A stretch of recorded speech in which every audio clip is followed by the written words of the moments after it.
시청자 여러분 안녕하십니까? 파워 인터뷰 더 CEO 시간입니다.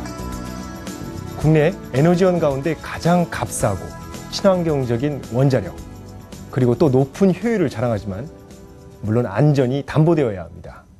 국내 원전의 안전을 책임지는 곳, 바로 원자력안전위원회 이은철 위원장님을 스튜디오로 모셨습니다. 안녕하십니까? 안녕하십니까? 네.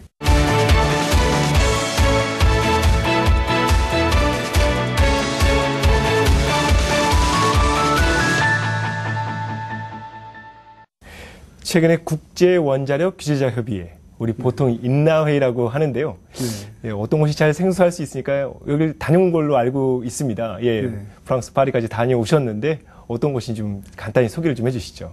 네, 이제 세계 각국에 보면 원자력을 하는 나라들이 제법 많이 있습니다만 그중에서 이제 제일 활발히 하는 나라들 9개국이 규제 책임자들이 모여가지고서 자기 나라에서 일어났던 일들을 이제 서로 교환하고 또 그 사건들 같은 거에 대한 그 정보도 교환을 하고 또 이제 공통 관심사에 대해서는 또 의견을 좀 모아가지고 같이 좀 나가는 그런 그 모임입니다. 네, 알겠습니다. 매년 해오신 거지만 그래도 올해 또 가장 좀 이슈였던 얘기들이 어떤 얘기들이 좀 오갔나요? 네, 특히 이제 금년에 그 관심이 있었던 것은 일본이 그 후쿠시마 이후에 액체 폐기물 문제가 많이 있지 않았습니까? 근데 이제 거기에 대한 대비책을 어떻게 강구하고 있는가 하는 데 대한 그런 얘기들이 좀 나왔었고, 독일의 경우에는 이제 2022년까지 지금 원자력 발전소를 운전 정지하게 돼 있습니다. 전 원전을. 그러다 보니까 그 나머지 기간이지만 그 좋은 인력들이 오질 않습니다.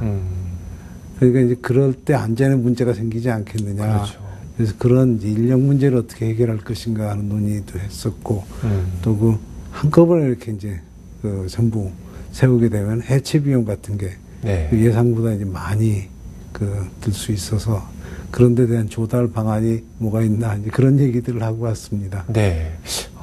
독일 같은 경우는 지금 경제도 이렇게 많이 어려운데 또 해체 비용까지 부담하기가 쉽지 않아요. 고민을 많이 하고 있습니다. 예. 얘기들이 많은데 혹시 해체 비용에 대한 기준이 좀 있나요? 전혀 그러니까 과거 했던 것들은 어쩌다 한두 개 이렇게 해본 거고 그것도 완성되지가 않은 게 많이 있습니다. 그러다 보니까 비용에 대한 그 추정이 각국마다 굉장히 다양해요. 네. 알겠습니다. 어떨 때는 변화가 한 10배 정도까지 나는 그런 걸 느끼고 있었습니다. 예. 네. 알겠습니다. 궁금했습니다. 그 회의 내용이 어떻게 이제 전파가 되고 어떻게 또 이렇게 공유가 확산되는지 궁금했었습니다. 자, 2대 원자력 안전위원회 위원장으로 취임을 하신 지 2년이 좀 지났습니다. 네. 그동안 또 너무 많은 일이 있었거든요. 정말 너무나 많은 일이 있었기 때문에 남다른 또 소회가 있으실 것 같습니다. 일단 소회를 좀 짧게 좀 설명을 좀 해주시죠. 글쎄요. 2년이라고 하지만 한 20년 된 것 같습니다. 네. 사실 취임하고 아시다시피 위조 부품 사건, 납품 비리 사건 이런 게 이제 겹쳐가지고 뒤치다거리를 하다 보니까 원래 처음에 생각했던 일을 제대로 이루지 못하고 그 일부터 처리해야 됐었습니다. 네. 근데 이제 조사를 하다 보니까 이게 부품에 대한 전수조사까지 해야 됐고, 이제 그 시간이 엄청나게 많이 이제 소모가 됐죠. 그리고 이제 하다 보니까 자꾸 원인 규명을 이렇게 하다 보면 밑으로 자꾸 가요. 아예 뿌리 쪽으로. 그래서 뿌리 부분에 어떤 문제가 있는가 파악하는 이런 게 이제 시간이 많이 걸렸고, 그래서 지금은 이제 그런 문제들 때문에 아직도 진행 중이긴 합니다만은 이런 하나하나 지금 수습을 해가는 게 그래서 상당히 오랜 시간이 지난 것 같이 느껴집니다. 네, 알겠습니다.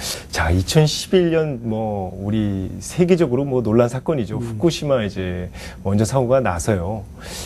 전 세계가 지금 어떻게 보면은 어떤 트라우마? 하여튼 그때 그 악몽 때문이라도 원전에 대한 어떤 전 세계적으로 약간 거부감 같은 게 지금 일어난 상황입니다. 예.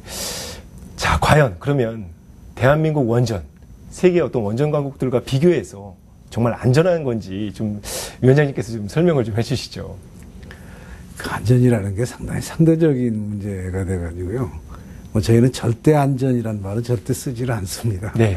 그만큼 이제 안전이 어렵다는 얘기인데 특히 안전 중에서 그 기계적인 실패로 인해 가지고서 사고가 생기는 경우 이런 경우는 이제 경험과 그 설계 능력이라든지 이런 것에 따라서 좌우가 될 경우가 많이 있어요. 네. 근데 대부분 이제 이거는 각 나라가 거의 설계 기준이 이제 그 고도의 수준까지 와 있다 이렇게 보여서 오히려 요즘 와서는 기계에 의한 사고 확률은 굉장히 줄어들었다 이렇게 평가들을 하고 있습니다. 그런데 문제는 이제 그 인적 실수에 의한 이런 문제, 그 자연재해에 의한 거 이런 문제가 이제 원인으로 거론이 됐을 때 상당히 그 파악하기가 어렵거든요. 네. 그래서 지금 그 질문처럼 단순히 이렇게 비교하기는 어려운데 네. 우리나라 입장에서는 이제 특히 조금 유리한 점이 있다면은 지진이나 쓰나미 같은 영향은 조금 확률적으로 좀 낮다. 그렇죠. 예. 그러니까 자연재해에 의한 부분이 오히려 이제 좀 적은 부분이다. 그리고 동해안 쪽에 있는 발전소들은 이제 태풍의 영향을 받기는 받더라도 대부분 이 기류의 움직임에서 봤을 때 영향이 좀 적다. 그런 유리한 점이 있다고 볼 수가 있고요.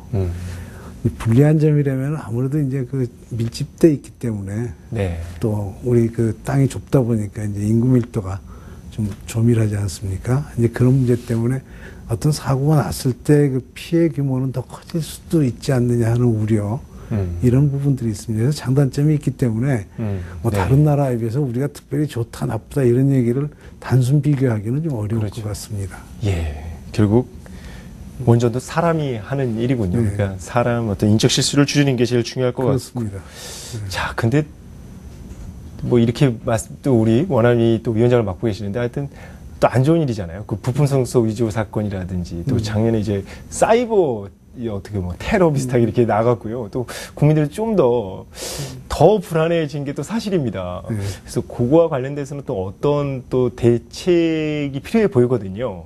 어떻게 원안위 쪽에서는 어떤 거를 뭐 조치를 강구하고 계시나요? 글쎄요. 이제 그래서 저희가 아까 잠깐 말씀드렸지만 이제 뿌리 부분, 그러니까 기초가 튼튼하면은 위에서 조금 문제가 있더라도 이제 그걸 바꾸면 되지 않습니까? 이제 큰 사고가 아닌다면은 사소한 문제라면은 이제 교체를 하면 되는데 뿌리가 나쁘면은 이거는 할 수가 없어요. 그래서 지금 저희가 원하니까 이제 중점적으로 지금 그 추진하고 있는 건 뿌리를 어떻게 하면 튼튼하게 할 것이냐. 그 부분에 대해서 신경을 많이 씁니다. 그래서 예를 든다면은 과거에는 발전소를 다 지으면 네. 그때가 제대로 지어졌나 하는 걸 평가를 하고 오케이를 했습니다.